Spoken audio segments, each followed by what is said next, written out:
All right, welcome, ladies and gentlemen, to round number 2 of 5 in the MROC Multi-League Series, Multi-League Race of Champions here at Nashville Fairgrounds. In for an exciting race tonight. 16 drivers, 80 laps, one set of tires. Should be a good one out there. Myself, Scott Patton in the booth, along with Ken Huber. How you doing tonight, Ken? Yeah, pretty good, Scott. I'm here as well. I'm really excited about this race. I've actually never seen a race at this track, so I guess this is about a little over a half mile.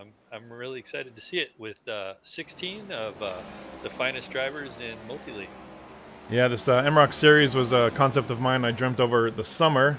It's modeled after the IROC series of the 90s, early 2000s, when International Race of Champions is what they kind of called that race series at the time, where the cars are identical. They bring in stars from all over the world, put them in the same car, same paint schemes. The only differentiating item on the paint schemes tonight is the driver names on the quarter panel as well as the colors. So you see them colored solid colors. They'll be that way for the entire season of 5 races.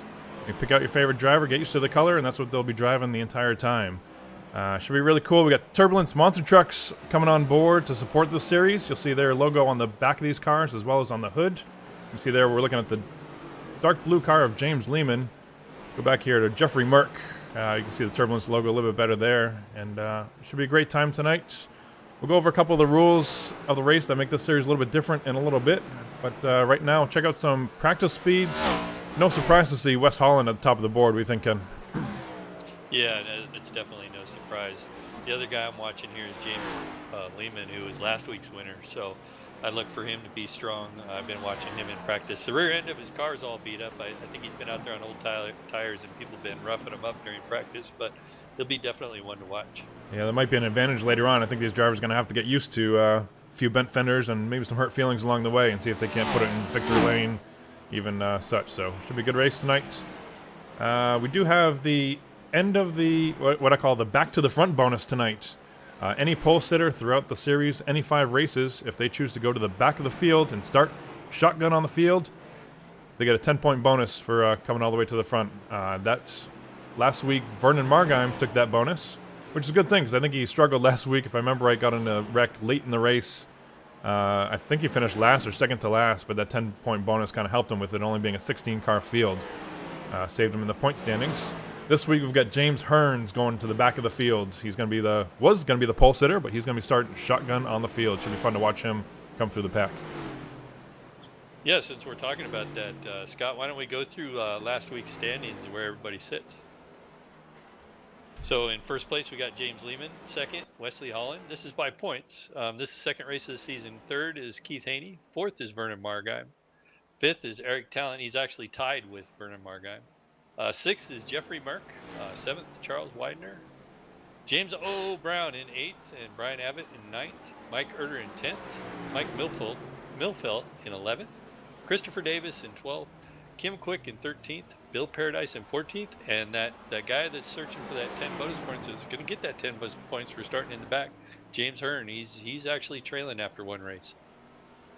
Interesting there. We also have a couple of bonus points we're giving out. Each race we're trying to encourage get up front, stay up front. So we're giving away 5 bonus points to the driver who leads the most laps on any given race, 3 bonus points to the driver who leads the second most laps, and 2 bonus points if you lead the third most laps. So even if somebody's dominating, still gives motivation for these guys to get up front and collect as many points as they can. Those are the only bonus points that are available. The back to the front bonus, which is 10 points we talked about, and those lead the most lap bonuses. That's all there is available.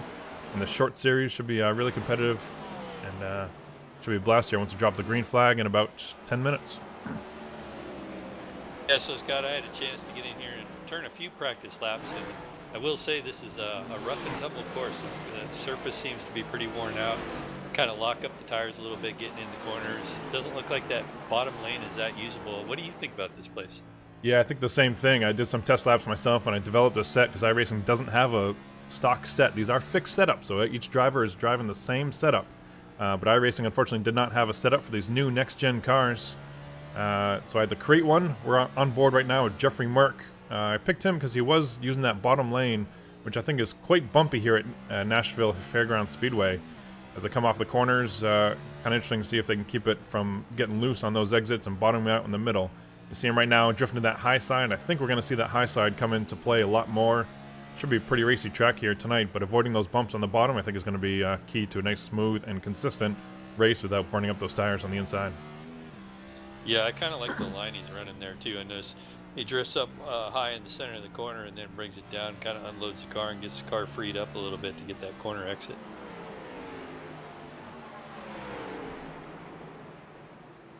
I'm just looking through the field here right now. I'm looking at James Hearns, our 10 bonus points guy that picked for the 10 bonus points there. He finished, I guess, towards the end of the field last week, and he's usually pretty strong. So maybe he's taking some educated risks there by taking the 10 bonus points, and hopefully he can move his way up to the field and get closer to the front. Yeah, I think so. I think last week Vernon probably got the best shot at it with at Michigan. It was probably one of the better tracks to take that bonus. It was a big, huge 2-mile oval, really wide track, plenty of room to make passes, long enough race to where they get to the front. But I don't know about this week. This short track, half mile here at Nashville, I think these guys in the back of the field are going to struggle here to get to the front. But James Hearns certainly has the hot pink car, and we'll be keeping an eye on him, see if he can get that one to the front there. Yeah, and I'm looking at another Canadian in the field, Christopher Davis, in that heel car that we talked about quite a bit. Watching his line, very similar to Merck's. Looks like that car's bouncing up and down. Well, he's holding more of a bottom lane right now, it looks like.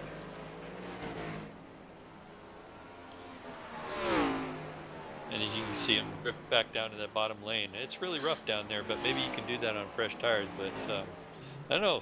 Time will tell, I guess. We got, what is it, 80 laps there, Scott? 80 laps, one set of tires. You got it.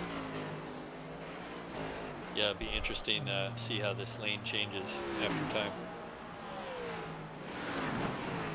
So looking back at the 123 of Michael Milfelt. See what kind of line he's driving here. Down low in turn 3 and 4. Get some traffic behind him here. There he drifts high in that smooth lane in turn 1 and 2. We've got Brian Abbott right behind him there, trailing in his tire checks. Yeah, I'm watching Andrew Schulte right now. He is entering the corner kind of high and then dropping it down to the bottom. So that's an interesting line. This is a new line I haven't seen. Oh, and he just he big just damage. The car. Yeah. Thanks, Andrew, for letting us show that fine camera work.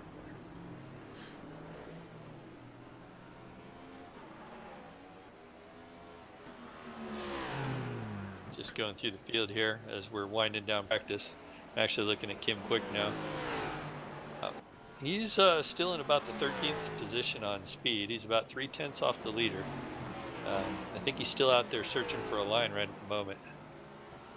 Yep, trying to figure things out, but certainly don't count out Kim Quick. You mentioned Andrew Schulte a little bit ago, Ken. Andrew's one of those guys that last week, if the fans noticed, we only had 15 cars in the field.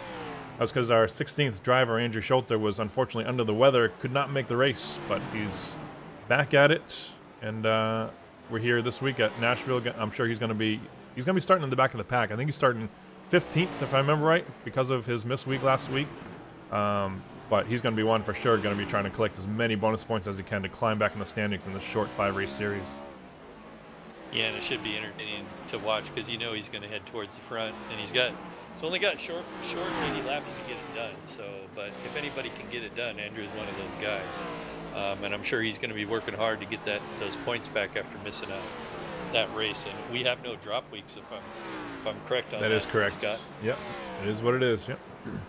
So we don't get tires, we don't get drop weeks. We do have one quick repair, right? Yes, we do. One fast repair if they need it. Cautions are obviously controlled by race control in the tower. And one green-white checkered flag finish if we need it as well. So this shouldn't finish under caution unless we do it multiple times. But we do have one green-white checker attempt. As we see Wes Holland trying to avoid the melee on the backstretch.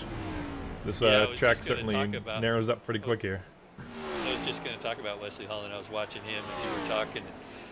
He was cooking the tires, getting in the corner. He's currently at the top of the leaderboard for speed with an 18.051. And when he was entering the corner, he's locking up that left front tire every time. So he's getting in there really hot. So he's found some speed, but I wonder what that does to the tires. Yeah, Wes Holland is definitely one of those guys that I expect to be out front for the long run, but it'll be interesting to see if he can keep the tires under it for the full race. Speaking of last week at Michigan, I mentioned a few minutes ago, the Big Track 2 Mile Oval. We were there last week. I'm going to put together a little highlight video of Michigan International Speedway and the MROC Series. This was the first opening race of the series. I'm going to show a little highlight video from those highlights last week at Michigan. I'm Dick Bergman from the Northeast Motorsports Museum, and welcome to the Multi-League Race of Champions. Drivers, start your engines.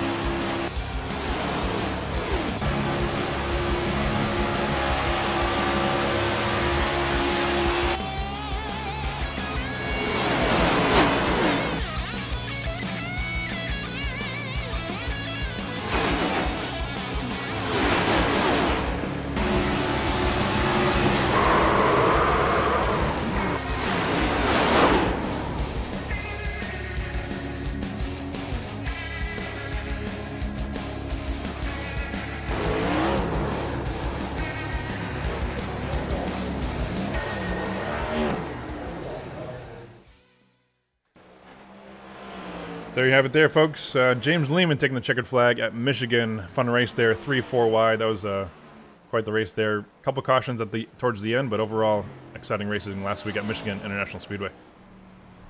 Yeah, and I expect no less from these guys during this race, too. And it's going to be a little bit more difficult track for these guys, but like I said, these are the top 16 drivers in the multi-league Cup Series that we had this season, and watching these guys every week go around and having the chance to race with them, like I said, you're looking at the best. So if anybody can put this track together, I think it's these guys. Speaking of the best, we got the camera on Mr. Mike Erder right now in that Alabama Crimson Tide car there, 117 turbulence car. Mike Erder was one of our picks who got into this field based on his point standings throughout just finished outside of the top 16, but strong contender, dedicated every week, races multiple nights with us at Multi-League Series. So honored to have Mr. Mike Erder here with us in this series. Yeah, if I remember right, last week I failed because he was my pick. So yeah, hopefully I won't fail tonight at that. Yeah, we got to take some picks. Maybe we'll do that. I don't know. You want to do it now, or you want to do it at the beginning of the race? Yeah, let's see how things play out. Maybe about halfway, somewhere around the halfway. All right, I like that. Halfway. Get your picks ready.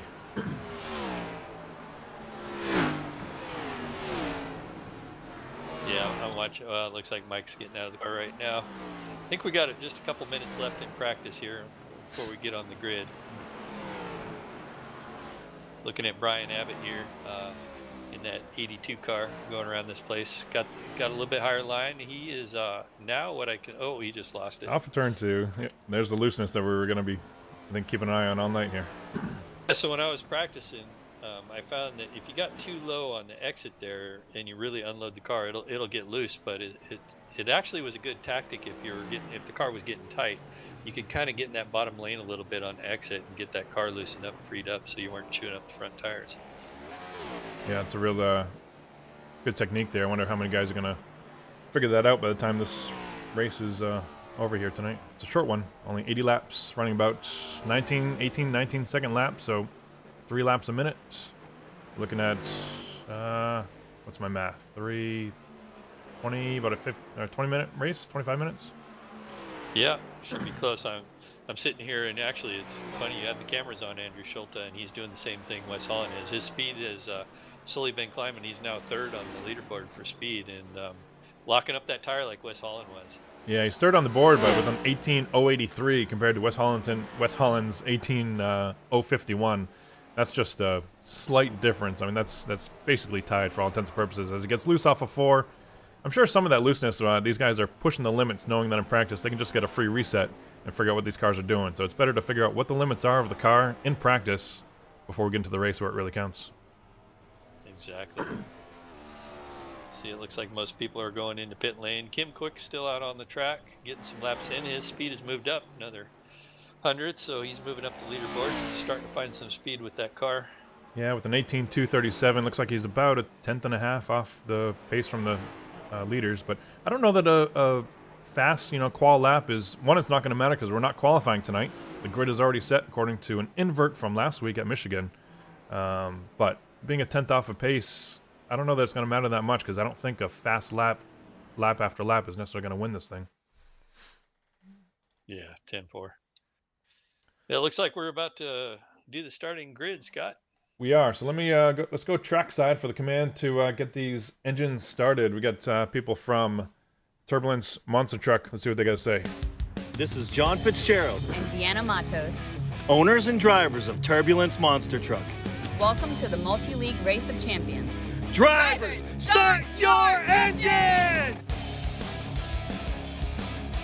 There you heard it from them. Owners of Turbulence Monster Trucks, the ones that are on board this evening as the head sponsor. We appreciate them, appreciate all their efforts. It's an awesome monster truck that they got. Turbulence, the air traffic controllers. And let's look at the starting grid here. Ken, what do you got? You got Vernon and Bill in the front row? I got Wes Holland and James Lehman on the front row. Oh, that's right. Wes Holland, James Lehman. Andrew Schulte starting in third. Vernon Margheim starting in fourth. Jeffrey Merck in fifth. Charles Widener in sixth. Michael Milfelt in seventh. And Brian Abbott in eighth. You got the rest of the order there, Ken. I'm just getting squared away with the graphics here. Eric Talent starting in ninth. On the outside, Christopher Davis. In 11th spot, Kim Quick. In 12th, James O.O. Brown. In 13th, Mike Erder. In 14th, James Hearns. He's that 10-point bonus point picker. And then Bill Paradise in 15th. All right. Rounds out the field here. And we got 2 laps under caution, so I think it's the lights are out on the pace car, I believe. Let's double check that here. Yep. Lights are out in the pace car. We're about to turn them loose here in a half a lap. Yeah. We'll see the leader tonight, Vernon Margheim, starting on the pole. He'll be able to go as soon as the pace car hits pit lane. It'll be up to his choice from that point on until the green flag comes out. So we'll see how he stacks them up here. Field looks good off of turn 3 and 4. Pace car is in. There goes Vernon with a good jump here. Everything looks good here. Sorting it out off of turn 4. Green flag is out. We're underway here at Nashville Fairgrounds. Yeah, I'm just watching Charles Widener right in the back. He almost got into the side of Jeffrey Merck there. Had to get out of it. We got some bumps there. We got a lot of 2-wide action behind them. Looking at James O.O. Brown now on the inside of the 556 Bill Paradise. Jeffrey Merck right behind him. Yeah, if there's one car that knows how to go to the front quick, it's Jeffrey Merck. We'll see what he can do here with keeping that car straight, hopefully not getting too loose off the corner. Down the backstretch, that patriotic number 60 of Jeffrey Merck, still keeping on the low side. We got Wes Holland there trying to make up some spots on the outside of Jeffrey Merck, following Bill Paradise, like we said. 2 different strategies. Looks like a really racy track. Looks like there's not necessarily a dominant line that I can see just yet forming. No, definitely not. James Lehman almost got to the back of it. Looks like the 82 of Brian Abbott had to get out of it. Now that allowed Charles Widener to get below Lehman, but now Lehman's got the outside run there with the momentum. They start working on Brian Abbott again. Bill Paradise is caught up by James Lehman just shoots by it. Now Lehman's looking at the bottom of Brian Abbott there. Charles Widener is still following both. Looks like James Lehman almost got some clear. He's got him clear. Behind those guys, I'm looking at Andrew Schulte. We got a caution. And big wreck. Caution's out. Yeah, this involved a few cars there, Scott. Ooh, we'll back up the tapes here. See if it looks like definitely Jeffrey Merck for sure. Let's see who else is caught up in this one. Yeah, James O.O. Gunn was in that. Might have been between those 2 guys. Yeah, I think Jeffrey Merck and James Brown. See Merck on the inside here. We'll see what happens off of turn 2. Merck hits those bumps. James maybe pinching him a little bit on the exit, and around they go. Stack him up. And I think with this track being as narrow as it is, man, that track certainly clogs up in a hurry here. Looks like Bill Paradise with some front-end damage there. Brian Abbott on the inside with some front-end damage. And Jeffrey Merck. And Brian Abbott hit the tire barrier coming into lanes. Just destroyed that car. You know he's going to have to use pit repair. And then looking at Jeffrey Merck, the front end of his car is missing. I imagine he's going to be taking a quick repair. Yeah, we're watching Jeffrey Merck on pit road now. There it is. You see the clip go back on the front end. Brand new car. Out really quick because they're not changing tires tonight. So come into pits, get your fast repair. Maybe top off for gas if you want it for balance of the car, and back out they go. Yeah, Brian Abbott did the same thing. I don't know what happened with Brian there, how he got in the pit wall there on that tire barrier.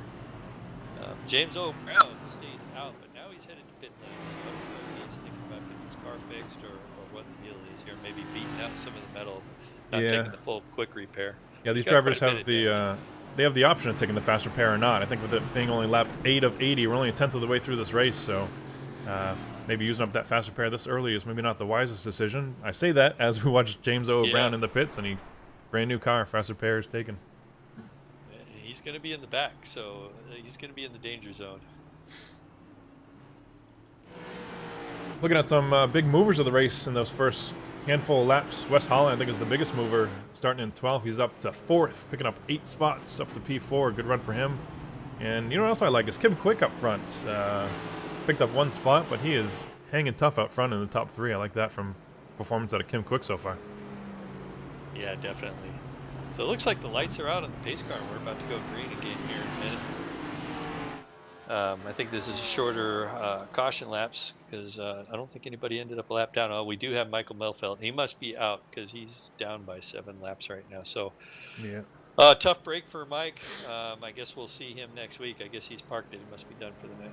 Yeah, I'm showing the lights are still on in the pace cars. I don't know if they turn them back on, but maybe this time we'll get the one to go as we come in the middle of turn 3 and 4. Gotcha, yeah. I can call the drivers, but not necessarily the pace car. There we go. You see the lights go out on the pace car. 1 to go. We're going to double them up here. Double file restarts. Looks like Vernon's chosen the inside line, just like he did on the start of the race. See if he can get that same jump and get some nice clean air out front. With Kim Quick on his outside and Christopher Davis going to be looking to make some moves. And then we talked about that hard charger, Wes Holland on the outside, P4. Yeah, and I'm watching Wes Holland and James Lehman side by side there behind Chris Davis. You know, both those guys are going to be looking at that front trying to get up there, so this ought to be fun. Here we go. Off of turn 4, pace car's in. Vernon Morgan with a great jump again. Green flag is out. Kim Quick clears Christopher Davis on the inside. Falls on the inside, and there he goes. Wes Holland on the outside of Christopher Davis, looking to pick up a quick spot on the restart. He does. Clears him off of turn number 2, down the backstretch here. And sticking with that high line, he has the option of going low, but he chooses that outside line and then cuts it down on the corner exit like you were talking about, Ken. I think that's going to be the go-to strategy, assuming that you're not racing somebody side by side. Oh, Merck just got into the back of James Hurd. We got a caution. Boy, Merck's having a hard time tonight.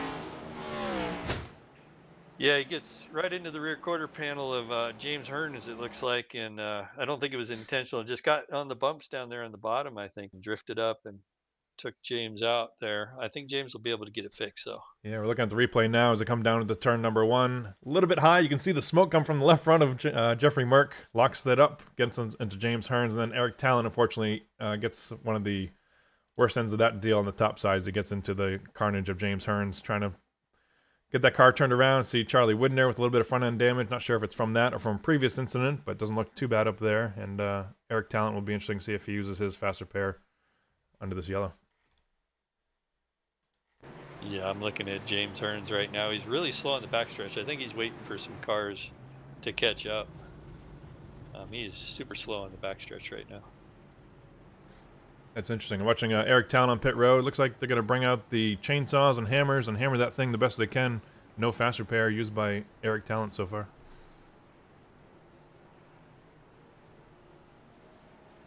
James Hearns still slow in turn 3 and 4. Yeah, I don't know what's going on. That's strange. See where the pace car is. There goes the pace car by him. Maybe he was caught a lap down because of the incident, and then he had to let the pace car by. I'm assuming that's he's probably on the tail end of the lead lap. Yeah. So, well, he's not even going to get the... Well, will he be in the wave around position is the question. Right, it'd be a question of whether he... Right now he's lined up behind Vernon, which he may not get... He won't get the lucky dog, right? Because he was part of that incident, I'm sure. Yeah, I don't think so. And if he's stuck behind Vernon... Yeah, if he's stuck behind Vernon, I don't think he's going to get the wave around either, right? Yeah, I believe you're correct. I think he's going to have to wait it out to try to get any repair work done on that car now, too.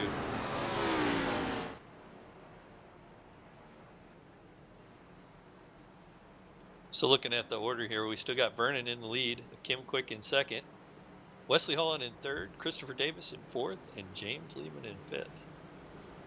Merck has moved himself up after that accident, and he's now in the 60s. I don't think he got too much damage with that contact from Mr. Hearns, but it's always somebody to watch, that's for sure. Yeah, we see James Hearns on the high side there, moving back. He's going to be a lap down, moving back to the end of the field here. Longest line, which fortunately is only 16 drivers. If he can keep that car clean, wait for another caution, hopefully he can take the next wave around or lucky dog position.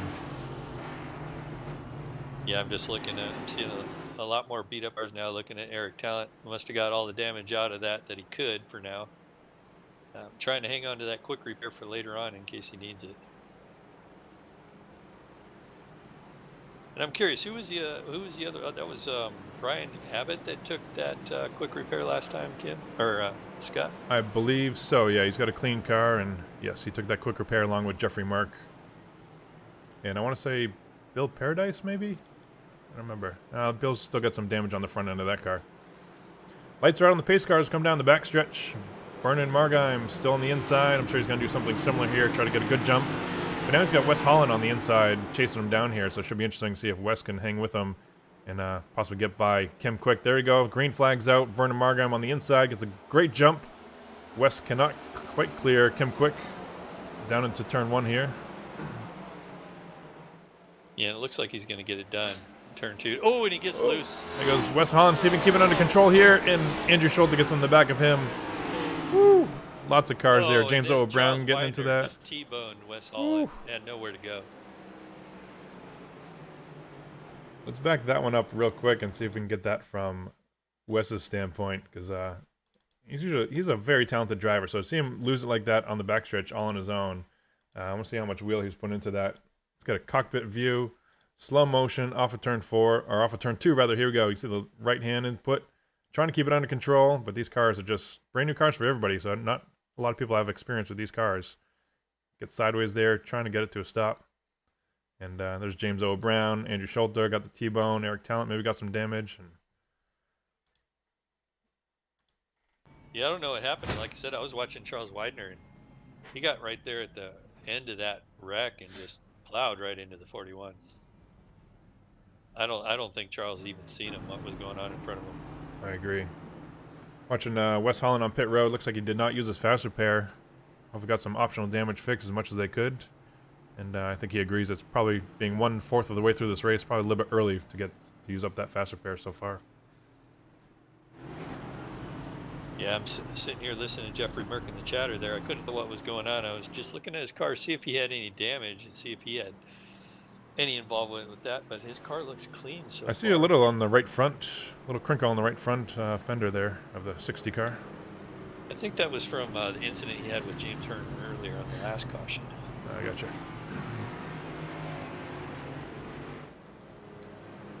Mike Erder hanging tough there right behind Jeffrey Mark in that 117. Clean car, mid-pack. Looking strong there for Mike Erder. Yeah, we're just a quarter of the way in the race, and we've already had a couple cautions here, so it is a little rough on these guys tonight.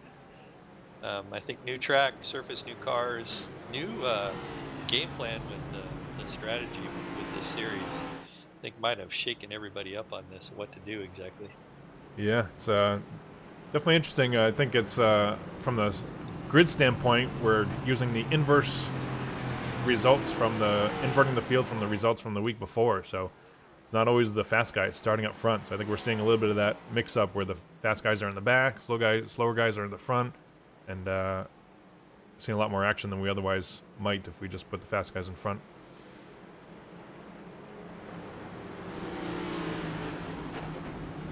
James Hearns, I'm showing still a lap down, unfortunately. I was thinking maybe he got the lucky dog from that, but I'm not sure if he got into that maybe. But let's get some left rear damage on that purple car, Ford. But it looks like he's still trapped the lap down. The good news for James is we're still early in the race, and there's going to be more cautions. And he is the only car 1 lap down.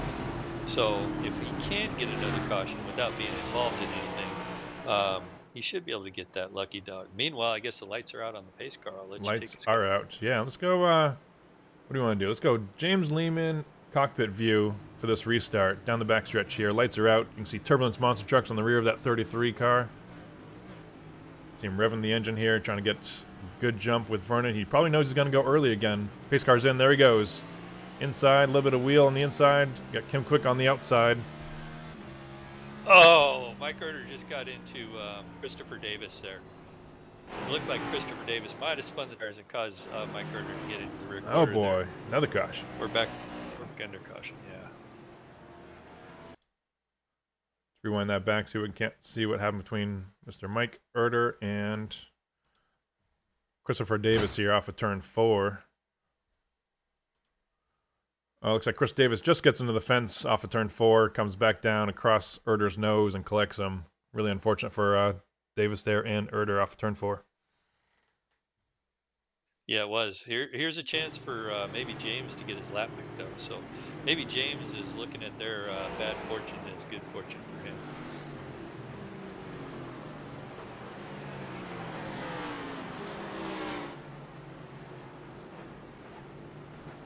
I'm just looking back here at James Hearns. He's still the only car a lap down, so if he is going to get the lap back, it's going to be soon. Yep, There it he's is. starting There to goes around pass, the yeah. outside. Yep.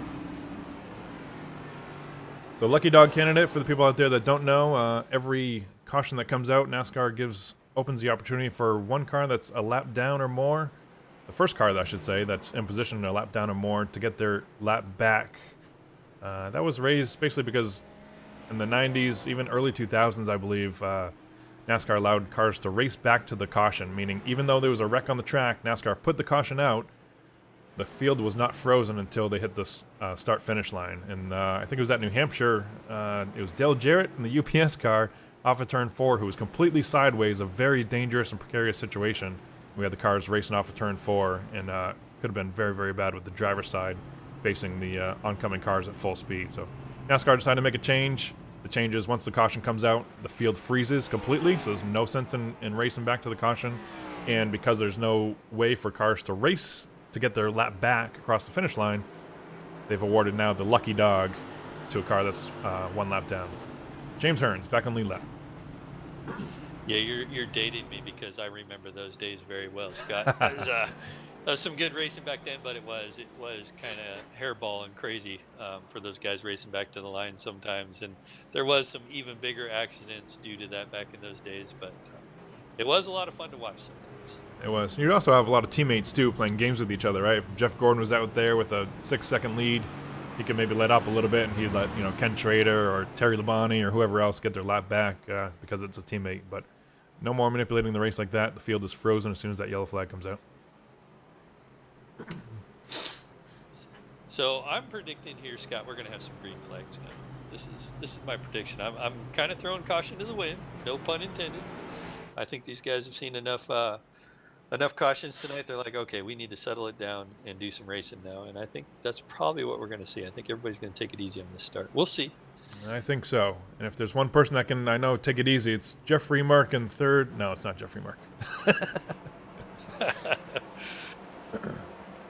It's yeah, good. None of these guys. What are we talking about? These are the top. Who's going to take it drivers. easy out here? I don't know. Yeah, these guys are used to victory lane, so nobody's taking it easy. Who am I Yep. kidding? A lot of damaged cars, but if they're all equally damaged, then I guess everybody's on the same playing field, right? Right. Well, Scott, the lights are out on the pace car. I'll let you take it. Doubled up. Vernon Margheim on the inside. Mr. James Lehman on the outside here. Pace cars on pit road. There goes Mr. Vernon again on the gas pedal. Off of turn 4. Clears Lehman to the stripe. Lehman looking to the inside. Great run here down to turn 1. Vernon gives him room. You see that left front brake lock up again on Lehman. He drifts high. Finds a spot comfortably behind Vernon Margheim off of turn 2. Great racing up here in front. Yeah, it settled in nicely. I'm back here with the 117 and the double O of James O.O. Brown. 117, Mike Herter was trying to make a pass. Looking up the field, it looks like Jeffrey Merck is now trying to get by Lehman. Couldn't get it done. That left front was locking up again. It's interesting because Wesley Holland just gets. Oh, we got the caution again. Wesley Holland got into the back of Jeffrey Merck. I'm not sure whose fault that was, but what I was getting ready to say was I was noticing that occasionally the drivers could get into the corner without locking it up, and it was really smooth. And other drivers were locking it up, and it was causing big shifts in the field. So if they could prevent from locking up, they were getting really smooth entry and exits. But I'll let you handle the replay there, Scott. Yeah, we're looking right now in turn 3. I think it's another case of locking up that left front. West Holland gets in maybe a little bit tight. Merck pinching a little bit on the corner entry as well, and they get together and Merck up into the wall with a little bit of right damage. Maybe not, I don't even know if he hit it necessarily, but a little bit of damage there. Both back on their way. West Holland, one of those that's back in the field after that wreck early on, but he's one of those guys that have shown that he's a top 3 contender if he can get back there. I think he's eager to get back there in this race that's rapidly dwindling away here. So Scott, going back to my practice session that I had with these cars, and I'm new to the car as well, and I know with the independent rear, I was trying to figure out something. When I was entering the corner, I was locking up that left front quite a bit, and so I was dialing just tons of rear brake bias, and it still was doing it. So I'm wondering if the way the suspensions are set up in these cars, it just picks up that left front. You just can't drill it into the corners like you could on the old last gen cars. Yeah, and being a short track, I would imagine, correct me if I'm wrong, Ken, but you kind of, especially like Lehman's situation, right? We saw him dive on the inside of Vernon Margheim on the restart. That was the first time we've seen somebody contend really for the lead, especially on a restart like that. You kind of see red, right? You dive into the corner and want to mash on those brakes. The next thing you know, it's locking them up and you're drifting a lane and a half high and probably getting into that outside car. Yeah, so like I said, I was absolutely wrong that these guys were going to have a clean start. We are trying. I know they're trying, but that's the one thing I was noticing. Just the brakes, the guy in front might not get the brakes right, and then the guy behind can, and then they can make the pass. But it's causing a lot of accordion effect with the field, I think. And it's just getting that consistency with these cars. These drivers are having to learn these cars on the fly. I agree. What if we talk to, let's talk to somebody here. Is Lehman down there on radio chatter? I believe he is. Yeah, I'll bring him up. Okay.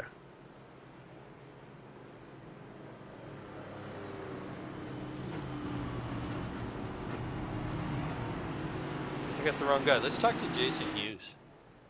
He's in the other race. I just won. What? User was moved out of your channel. Oh boy. Well, why don't we do this next caution? I'll get him here real quick. James Lehman up in the booth here with Ken Huber and Scott Patton. It was awesome to see you on the inside of Vernon Margheim on that restart. What do you got for him on this one? I'm gonna send him. All right. Make this race interesting, man. Hey, do you still have your fast repair left? Of course. All right, awesome. I like the strategy. Halfway through the race here, P2 on the outside of Vernon. Go get him. Let's get some action here, and we'll be watching you on the restart. Good luck, man. Thank you. Just like a quick interview as this car goes into pit lane. User was moved out of your channel. And Vernon Margheim gets that nice jump, gets ahead of Lehman there, is able to, he slips right in front of him now. Lehman stays right on his back bumper. I thought he might actually try to send it. He's still right on the back bumper there. Applying a lot of pressure to Vernon right now. We're on the nose camera right now of James Lehman looking at Vernon. There's a whole camera full of red paint here. Into turn 1. Woo! Oh, we have a caution somewhere again. And I don't know if that see was where that Jeffrey was? Merck. Yeah, no, I was looking up front, so I'll have to go back it up and see what happened. Okay, here we go. It looks like it's going to be the 21 of Kim Quick and the 5 of Eric Talent. It looks like Eric. Yeah.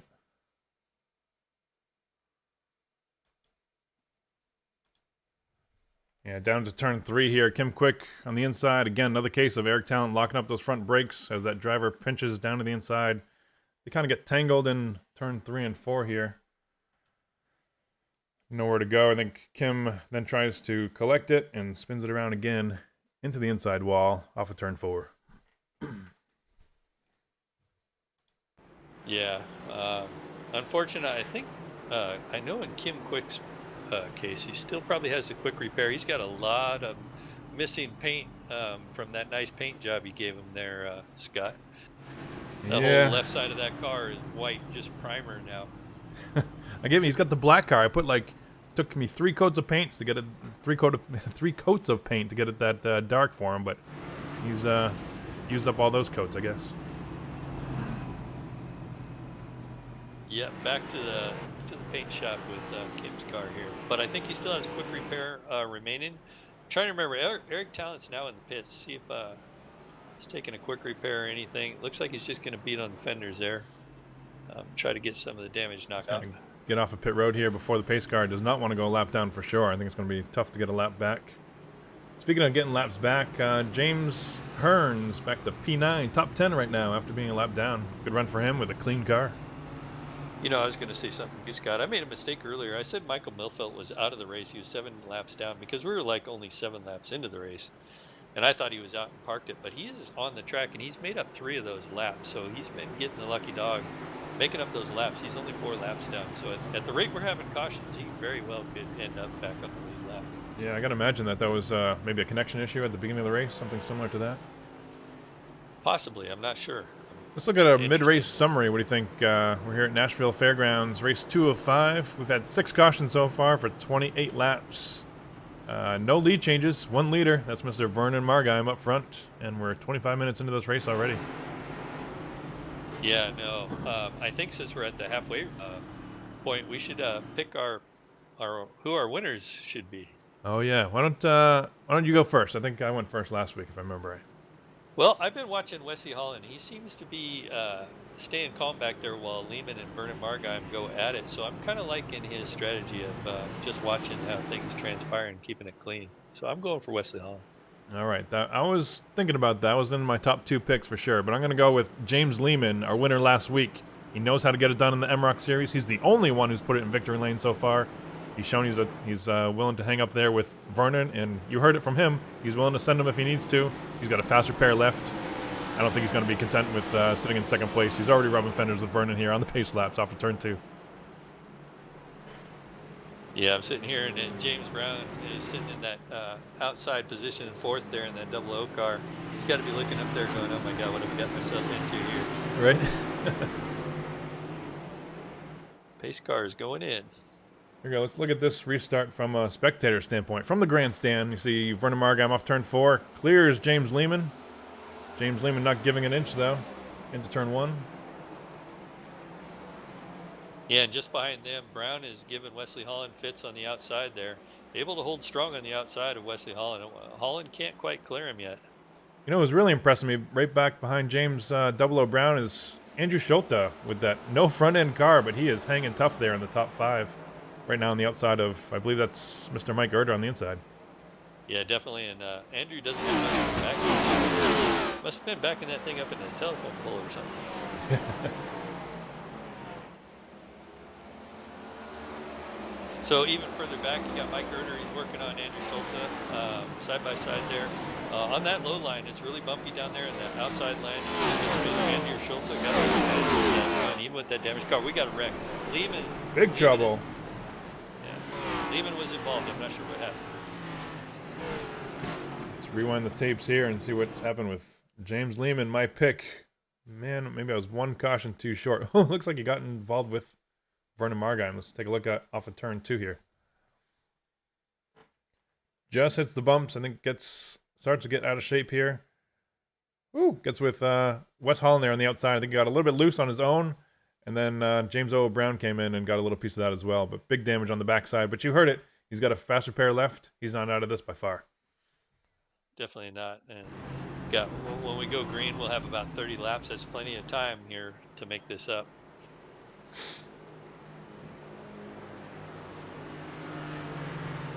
Just looking back through the field, we got a couple people on looks like we got Bill Paradise on pit lane along with James Lehman there. Trying to get some damage knocked out. I don't think Lehman has taken that quick repair just yet, so I think he's going to hold on to that, predicting more cautions, I think. Yep, I agree. They're taking out the hammers and banging those fenders back in the best they can. And I believe Mr. Michael Milfelt Jr. picking up another lucky dog. He's zooming around the track here. I got to imagine that's a lucky dog spot. Put him 2 laps down. It's like Bill Elliott. What did Bill Elliott make up at, what was it, Talladega? Do you remember watching that far back, Ken? I thought it was 9 laps. 9 laps. Did he make maybe. I don't remember exactly. I was going to say 7, rang a bell, but I think 9, you might be right, yeah. Maybe I'm thinking of his car number 2. Right. So now we'll have, when we restart this race, we're going to have Wesley Holland on the outside of Vernon Margot. And I kind of like that outside lane. And I think Wes might have learned his lesson getting that car loose, and I think he's going to like it a little bit higher up there. Yeah, but he does have some left front damage here, I think, from that last incident where James Lehman got a little sideways, corrected into him, and took the weight paint off of that left side of that Ford of Wes Holland.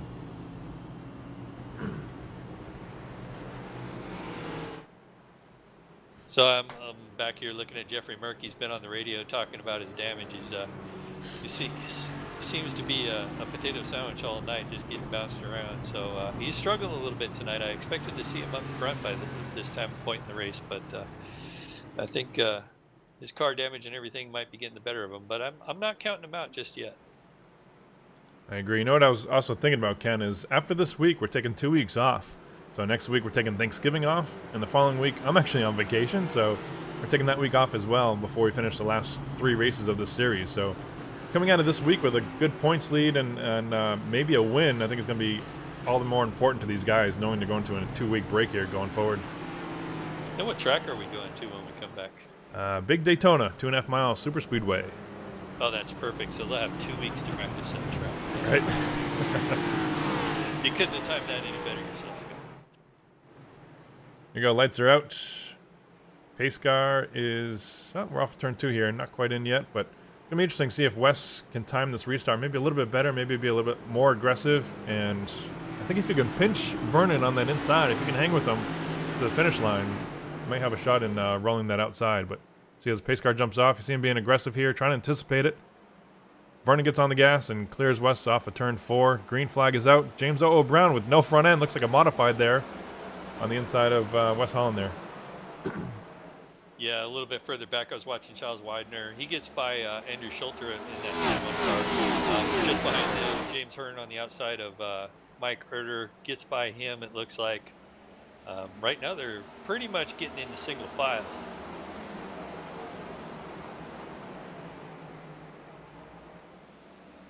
Looking at Jeffrey Merck, he's trying to make a move on Christopher Davis. And then Kim Quick, that allowed Kim Quick to get the inside on Jeffrey Merck. He had to check up for Christopher Davis there. There we see off turn 4, Kim Quick. Little sheet metal damage, but looking on the inside of Jeffrey Merck. Again, locking up that left front brake. I think these guys are starting to get used to that tendency here. But he's trying to make a move here.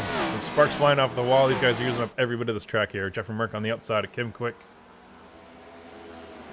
Yeah, just behind them, here comes James Lehman in this battle. Although James doesn't look that. Oh, and there it is. Quick just got in the rear of Jeffrey Merck there. Woo, and bringing Bill Paradise and Michael Milfelt, unfortunately, gets crowded into that one there off turn number 2 with Jeffrey Merck getting turned around by Kim Quick. Let's take a quick look at that one.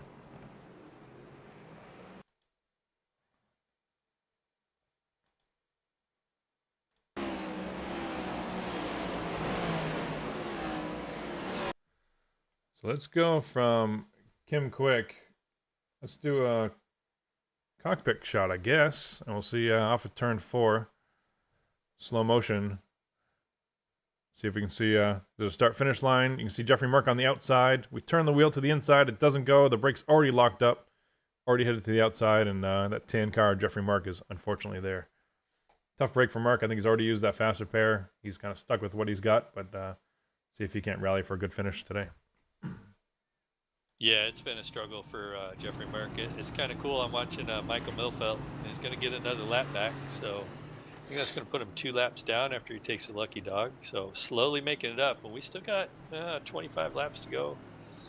He is. And the other thing I'm noticing about Michael Milfelt in the pits, he just took his faster pair for the first time. So he had some damage to that car, but I think this is a wise time right now with 23 laps to go and take that faster pair. I think he's chunk him 3 laps down. I don't think he got the lucky dog that time, Ken, because he was involved in that incident when he got caught up with Jeffrey Merck on the high side. Yeah. And then while we were talking there, I'm looking at Andrew Schulter's car, and you know what he did? Schulte, let's take a look. He's back in the pack. There's a faster pair if I've seen one. Yeah. Car's all brand new and shiny again. Oh, yeah. He's like, it's go time now. I'm done playing. We got, when we restart this thing, we'll have 20-some laps to go. It's time to get on the pedal here. Yep, I agree. Looking at Andrew Schulte there from West Allis, Wisconsin. Started 14th tonight. Currently running 12th from Bandit Motorsports. Haven't led any laps yet tonight, but he knows he's only got to lead one of them. Again, we talked about his points. He really needs some points. He needs a great finish tonight after missing last week at Michigan. Yeah, he does, and he doesn't need 2 bad races in a row. If anybody can do it, Andrew Schulte can do it. Definitely wouldn't count him out. And he is really good at saving his tires. So if I agree. Yeah. Just sat back there. We only got 16 cars to this field. I can probably plow my way through a few of them if I just maintain my tires. And so, he might be very entertaining to watch this last 20 laps. What if I bring up Vernon? You got a couple words for Vernon if I bring him up here, Ken? Sure. Hey, Vernon, Ken Huber in the booth. How you doing tonight? Well, we're doing pretty good. I'm getting my bumper worn out under caution. I can see that, but you've led pretty much every lap of this race. So how are you going to end this thing? How are you going to keep these guys behind you? Stay out of trouble and go fast. Are you worried about Wesley Holland or Brown? You betcha, man. These guys are tough. It's not going to be an easy win, that's for sure. All right, we'll get you back down there. Good luck. 10-4. Thank you, guys. User was moved out of your channel. Now you heard it from Vernon Margheim, our leader the entire race tonight somehow, but probably better the back end than the front end. It looks like the car's still in great shape. Big jump here off of turn 3. The pace car's in. Green flag's out. Vernon Margheim leading Wes Holland and James O. Brown battling here with Charles Widner on the outside. Oh, and I just watched Andrew Schulte get in the back of Christopher Davis there. So much for that quick repair, but he's still coming on strong.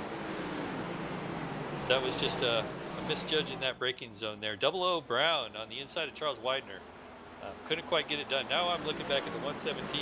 He's got James Lehman on the outside. 3 wide. James Hearns, Mike Herder. Woo. Oh, there goes Lehman. James Lehman, Christopher Davis. They're all getting piled up back here. Andrew Schulte's got no front bumper again. And Merck again. And Merck is in it again. How many incident points before we DQ people?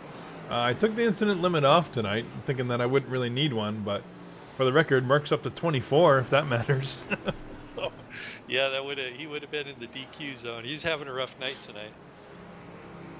And then we seen your pick there. He went for broke there. He went 3 wide. James Lehman just went for all the marbles on that lap and did what I like to call the Lehman move. Why don't we queue up here just for the fun of it? Let's go James Lehman. We're going to do a full speed replay on this. As we can see him 3 wide. Let's see what we do. Let's go this camera here. Here goes James Lehman in turn 1 and 2, filling that gap with James Hearns on the outside. He gets a piece of that. He gets into Mike Herder, bounces off the wall. Christopher Davis, Jeffrey Merck. Woo. Lots of damage back there. And then finishes off with Bill Paradise on the inside, entering turn 3. He had some famous words when we interviewed him in the booth. What were they? That he was going to, put the bumper to Vernon? Or something? He said send it, right? He was going to send it. He's going to send it. I think that's one way to do it, I guess. It's one way to end up on TV, that's for sure. He says, well, if I can't win it, I'm going to get some TV time one way or the other. You know what I really like up here is Charlie Widner. Man, he's won with our league series throughout the summer and throughout the year. He's not always competitive every week, but he comes fast here and there, and then before you know it, he's in victory lane, and you're going, what just happened? But right now, with 15 laps to go, I'm looking at Charlie Widner with a perfectly clean car out there. Nice, sharp-looking orange car. Looks sharp out there. Yeah, definitely. And I didn't see him involved in any incidents tonight, so I'm sure you can tell whether he has or not. But the car is super clean, so he might be sneaking his way up there. I really hadn't been paying attention, so he's done his job of sneaking his way up front. Yeah, that's what he tends to do. He tends to just kind of stay low, stay quiet, stay out of trouble, and when it's time to strike at the end, we're getting down to it, coming up on probably 12 to go or so. Imagine when the green flag comes out here. Yeah, can we get a 12-lap shootout, or do you think we're going to have more cautions? I think we're not done wrecking yet. Yeah, I think there's at least 2 more in the pocket for this race.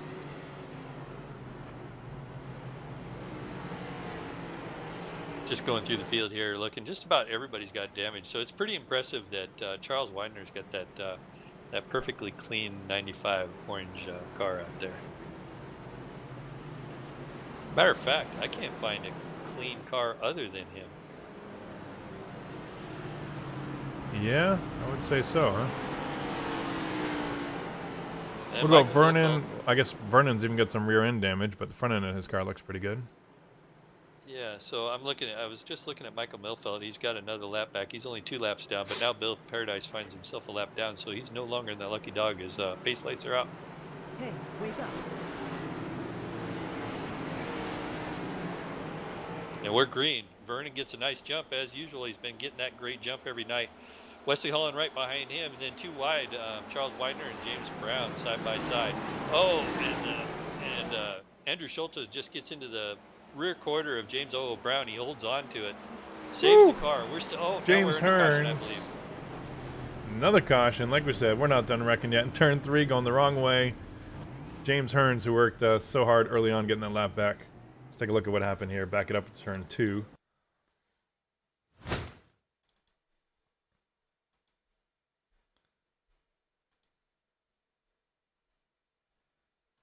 Yeah, I think already on the outside, you're going to see James 00 Brown is already out of shape out there, but James Hearns comes off of turn 2.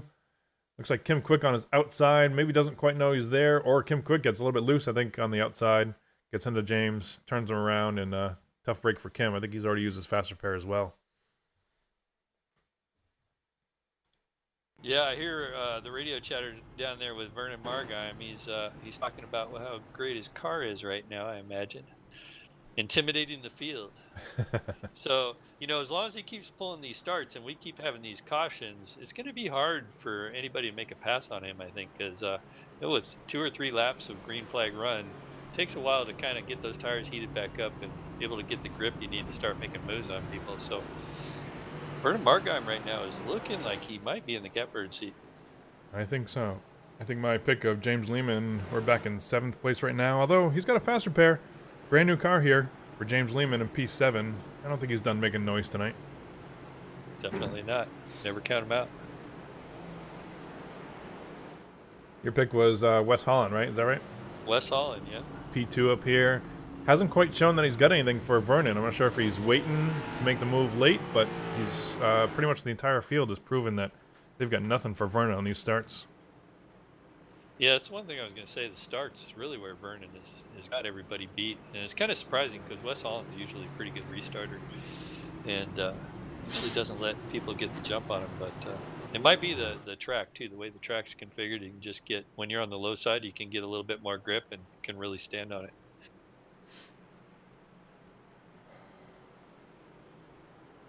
Andrew Schulte, even though he's got the front end of that car ripped off again, he's up to 4th. So we talked about him not making last week's race. Now he's getting up into a contention for winning. I agree. And again, you put Andrew Schulte in a spot where he's going to make up points. But would you agree that it's kind of a balancing act now with under 10 laps to go?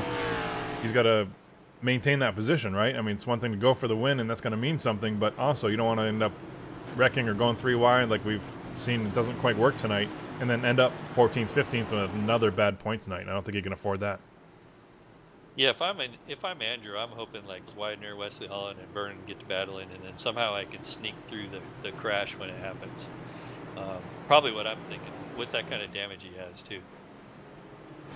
Lights are out on the pace car. I'll tell you what we're going to do this. I think we're going to cut a couple of green flag laps in. We're going to crank it up here for the fans on this restart. So we'll give them like 2 laps. Hopefully we can stay under green, and we'll see what these cars sound like under full speed on this restart.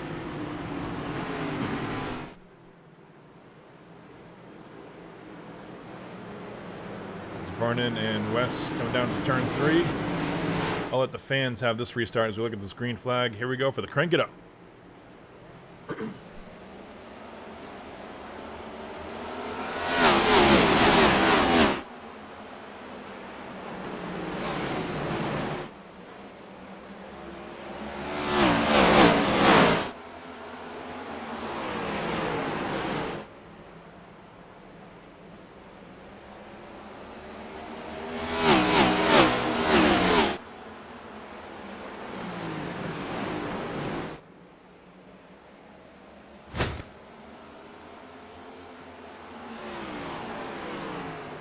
There we have it there. Maybe that's our trick. What do you think with staying under green flag here? We just need to crank it up and let the fans hear the noise and get some good racing going on here for the lead. Wesley Holland on the inside of Vernon Margine. Oh, and just almost got in the back of him. Had to check up. If you notice, while we're doing the crank it up, Andrew Schulte got by Charles Widener on the outside there with that damaged car. Did a really good job doing it. Yeah, I don't think Charlie's too content with sitting in fourth. He's looking at that car of Andrew Schulte going, how did he pass me with no front end? I've got something for him here with 4 to go. Yep, we're coming down to 3 to go right now. Wesley Holland, this might be his last chance. He's starting to move back up on Vernon Margine right now. Yeah, we're on board right now with Wes Holland off of turn 2. As you can see him cut that exit, trying to get a run on Vernon. Man, it's going to be tough without moving him out of place here. But coming down to 2 to go to the stripe. We'll see what he can do. Oh, he's got to look to the inside there, down on the bottom. Oh, and he got just touched Vernon. Woo! Vernon hung on to it. Andrew 3 Schulte wide there. out Now Charles back. Widener. Big time. All 4 of them in the wall. And is anybody going to slide by? Is that James Hearns that just slid by there? Wow. Wow. But it looks like we're going to have a green-white checkered. I believe so. Our first green-white checker here at the MROC Series. Take all 4 contenders. Bind them up there in turn 2. This is certainly not out of anyone's realm of taking the checkers tonight. You need Who's to up? wind that one up. So I'm curious about how that happened. It looked like they were all just going for it at the end there. It was hard to tell what exactly happened there, but just all 4 of them got wadded up there. Luckily, by locking down the field, it allowed Wesley Holland to actually the lead. And it looks like James Hearns is going to fall in second place here. So really changed the dynamic of this race. Kim Quick now finds himself in third. And it looks like the 82 of Brian Abbott's now in fourth. Yeah, we're looking at this replay where Wes gets a little bit hot into turn 1. Vernon does an awesome job wheeling that car to the outside of turn 1 and 2. And then you see Andrew Schulte and Charlie Widner. They know there's only 2 laps, lap and a half left to go here. There goes Schulte in the back of Charlie Widner. All 4 of them going around. Vernon to the inside. Woo! Surprised there weren't more cars that were piled back into that one. Well, I was expecting an entertaining night, and that's what I got. That was entertaining. I don't like seeing wrecks, but man, when you got 4 guys going for the win, that's pretty good. We're gonna look at one more view, full speed here from James Hearns. What do you think? We're gonna watch these guys pile up off of turn 2. He's got a clear track in front of him. Smoke. This is like Days of Thunder, right? Stay on the high side. Clears Andrew Schulte on the outside, and thank you. I'll take the lead. Green-white checker, bring it on, back to the front. He's taking full advantage of that 10 bonus points from the back of the field. Yeah, so here we go. Our top 5, Wesley Holland, James Hearns, Kim Quick in third, Brian Abbott in fourth, and James Lehman in fifth. And if you remember earlier, James Lehman had that problem where he got aggressive, took it 3 wide, and he's made himself back up into the top 5, and he's last week's winner. So could be racking up some points tonight himself. Yeah, I find it interesting that Wes Holland is our leader. I think after that incident when NASCAR throws the yellow, he was probably still technically in front of James Hearns. So really interesting spot for your pick. Wes Holland's going to be tough to beat on this green-white checker, I think. I think so, but Wes Holland's got quite a bit of damage, and it doesn't look like James Hearns does. It looks like he used that quick repair. James Hearns in second. It is going to be a quick shootout, and Wes hasn't been that strong on the restart, so that's another interesting thing, but it could be that inside lane. He might be really strong on this restart. What about Brian Abbott? We talked about him back there in fourth. We've talked to him or talked about him a little bit, yeah, but he's doing really well tonight. Got just a little bit of damage. Yeah, the front end of that car is one of the best looking ones out there with not a scratch on it. A little bit of back damage, but I'm sure he can work around that. Andrew Schulte now finds himself in 6th after that accident. Mike Herter, 7th place, having a solid night tonight. Had some tough luck last week. Eric Talent out there in that 8th position. James O.O. Brown, who was running up front tonight, now finds himself back in 9th. And as we pull off the pace car. Wes Holland is our first different leader tonight. As the pace car turns... Oh, we just lost Wes. Do you see Wes on the screen? No, I don't. It looks like we lost him there. Yeah, green flag is out with James Hearns leading the pack down here in turn 1. It's green, white, checker. We only got 2 laps to go here. Kim Quick, right on Brian Abbott there. I thought they were going to get together. Brian Abbott now finds himself in second place. And they're wrecking out back for with MROC. I think that might do it. Not sure where Wes Holland went, but James Hearns, I think, might be the official winner of this one as the pace car picks the field up off of turn 2. There's only one green, white checker attempt on this race here tonight. Wow, that's incredible. Congrats to James Hearns. What a run tonight. Yeah, James Hearns, Brian Abbott, Kim Quick, Andrew Schulte making a good run there, and Mike Erder rounding out the top 5 here tonight. As they come around to the checkered flag, that's assuming nobody pulls a Mark Martin move and moves into pit lane, right? Thinking that this thing is done. Yeah. There it is, the checkered flag, unofficial results here. James Hearns taking the checkered flag around 2 of the MROC series at Nashville Fairgrounds. Channel group changed. Yeah, in second place we got Brian Abbott. Third place, Kim Quick. What a solid night for Kim. Fourth place, Andrew Schulte made a nice comeback tonight. Fifth, Eric Talent, his car number. In sixth place, we got Mike Erder. In seventh place, Bill Paradise. Nice run, Bill Paradise. Merck with all his incidents, 8th place. James Lehman, 9th. James 00 Brown in 10th. And Michael Milfelt Jr. in 11th. Nice comeback for Mike. I know he struggled tonight. Wes Holland, I think he had some connection issue right at the end. Tough luck for Wes Holland. Finished his in 12th. Charles Wedner, 13th. Vernon Margheim, 14th. And Christopher Davis rounds out the field in 15th. We got an awesome shot right now of James Hearn burning it down the front stretch here. Woo! Giving the crowd a show here, taking this victory. I'm sure that one caught him by surprise, but never can count him out. In that custom number 78 there, sharp-looking pink car there with the MROC. We see turbulence on the back there. So he's going to burn it down on the front wall here or do some more donuts here. Yeah, what an incredible comeback for James. Ended up a lap down, couldn't quite get it back the first couple of times, and now he finds himself in victory lane. It's pretty incredible. That was an exciting race to watch. Yeah, speaking of James Hearns in victory lane, burning it down on the front stretch there. James, it's Ken Huber and Scott Patton up here in the booth. Congratulations, checking down the checkered flag around 2 of the MROC series. How surprised are you with when you saw that smoke on the backstretch? What did that look like from your standpoint? Like, wow. Yeah, awesome run there from especially taking advantage of the back to the front bonus, right? We got 10 points on top of leading a couple laps and winning the race here. So awesome points tonight for you going forward here. Yeah, it's better than the 2 I got last week for sure. Awesome drive. How was the car tonight with the, there you see the engine blows, and how was the car with the tires? Was there a lot of tire wear, or how did it feel at the end of the race there? Because I was taking it easy for most, so it wasn't bad, but I think there was tire wear, even though it wasn't showing it in iRacing. Gotcha. Sounds good. We got a 2-week break going forward here with Thanksgiving and the weekend off after that as well. And then we look at the high banks of Daytona. Do you have much experience with this car at all at Daytona or the super speedways, or are we just going to kind of tune in on We're that? We're going to wing it as we get there. On that one. Yeah. Wing that one for sure. All right. Great news. You're taking the checkered flag here, but bad news is, we invert the starting order at Daytona, so you're going right to the back where you started tonight. See if we can't do it again. Move to the front at Daytona, maybe. What do you think? Maybe. Daytona's anybody's game. Doesn't matter where you start there. That's true. So I guess if you have to go to the back, it's not a bad place to be at Daytona. Congratulations once again, James Hearns, our winner here at Nashville Fairgrounds Speedway. We'll look forward to seeing you at Daytona. Have a great Thanksgiving, buddy. Thanks, you too. Bye-bye.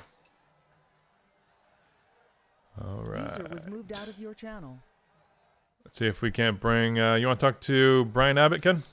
Yeah, let's bring Brian Abbott. Hey, Brian, this is Ken Huber up in the booth, Scott Patton. Hey, great job on that second place finish tonight. How'd you get that done? Just by luck is all I got to say.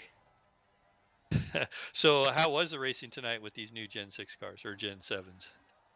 I couldn't even really say and get enough laps in, but it felt like a good car. It seems a little bit too fast for the track, though. Yeah, so was it you that ended up down there on pit lane in the pit lane wall early in the race? Yeah, that was me. So explain to us how that happened. I wasn't paying attention. Well, hey man, that was a great run and great to see you up here. We don't get to talk to you very often up here, so glad to have you up here. You have anything, anybody you want to thank? Yeah, I want to thank Scott, Kim, all the guys over there at Multi League, you two, especially my teammates, my dad, Frank James Haney, and my brother, Keith Haney over at Third Rock Racing. All right, man. We'll get you back to your team. Thanks again. Thank you. Have a good Great night. run. User was moved out of your channel. And rounding out the podium tonight, Kim Quick in that number 21 Chevy car. Man, you were kind of a pinball much of the night. I saw you on the highlight reel several times, but great run finishing the race in P3. What was the action like there from your standpoint all night? I think everybody was like a pinball tonight. I agree. Yeah, it was pretty rough out there. You may want to think about re-putting those incident points back in. You got a lot of guys who are just driving through because they know they're not getting the incidents. They're just driving through like a cannonball. Yeah, I agree. We saw a lot of people locking up brakes in these corners. We saw smoke coming out of the left front. What did you think? Was it more of a control problem with the car, or how did the tires wear for you? Was there noticeable tire wear towards the end of the race, or no? I didn't look at mine, but I was watching them during practice and stuff. I believe, and this is just a theory, I might be wrong, I don't think iRacing has the data set right for the tires. So I don't think you're getting a true reading, because you could do 30, 40 laps and it says 99% still on the right front, but the car's driving like it's got 30 or 40 laps on it. So I don't think it's a true delta to look at it. Oh, wow. I got to agree with that. We all know that this is a brand new car, the next-gen cars here in the Cup Series. Sure, iRacing's got some work to do to get this up to speed. Hopefully for next year they put in some updates and get that working for us. But anyway, awesome job with a podium finish here, Kim. Anybody like to thank for awesome race tonight? You and Turbo and Ken and everybody for doing the broadcast. You guys are doing a great job up there, guys. Thank you. Yeah. Appreciate it. Appreciate all your work. Kim's one of our league admins throughout the series, mostly on the Thursday nights. So we appreciate all your work. I appreciate your work, and they're kind of acting as one of my admins as we broadcast up here. So thanks a lot for that, Kim. And congratulations. We'll see you in 2 weeks. We're taking next week off on Thanksgiving as well as the week after. But we'll see you at the High Banks of Daytona in December. All right, guys. Have a good one. Congrats, Kim. User was moved out of your channel. All right, there we have it, Ken. What do you think? Summary of tonight. What's you have one word to summarize this race? Pain. Pain. Sheet metal. Pain. Yeah, the pain. Everybody's gonna need a Tylenol after this one. Yeah, no, I thought it was interesting what Kim said. I think it's maybe there's nothing wrong with the car as far as iRacing goes, but it might be a telemetry. They haven't got all the telemetry uploaded. But I think it was interesting. Everybody has to learn the new suspensions. Like we were talking about, that left front locking up half the time was an interesting dynamic. I don't think these guys have had a chance to really spend a lot of time with these cars, so I think that added to a little bit of that pain. Yeah, I agree. Tough night for the entire field, as we saw lots of incident points, lots of action packs. We saw some race for the lead. Vernon Margheim, who led most of the race, ends up P13 or 14, I think. P14. Another tough night for him, kind of like last week, where he started in the back, took that 10-point bonus, went to the front, but ended up getting caught up in the late wreck and took a rough hit on the points last week at Michigan. Takes another rough hit this week at Nashville Fairgrounds. He's got some work certainly cut out for him at Daytona, but he will be starting probably on the front row at Daytona as we invert the field. Speaking of inverting, great run for James Hearns up front, taking the checkered flag here, plus the 10-point bonus. Awesome to see where the points are going to end up for him as we put up point standings here in a little while. But appreciate everybody attending tonight. Hope the fans enjoyed it. Appreciate Turbulence Monster Trucks coming on board, supporting the series. Appreciate all your work, Ken, in the booth here. And that's about all I got from Nashville Fairgrounds. What do you think?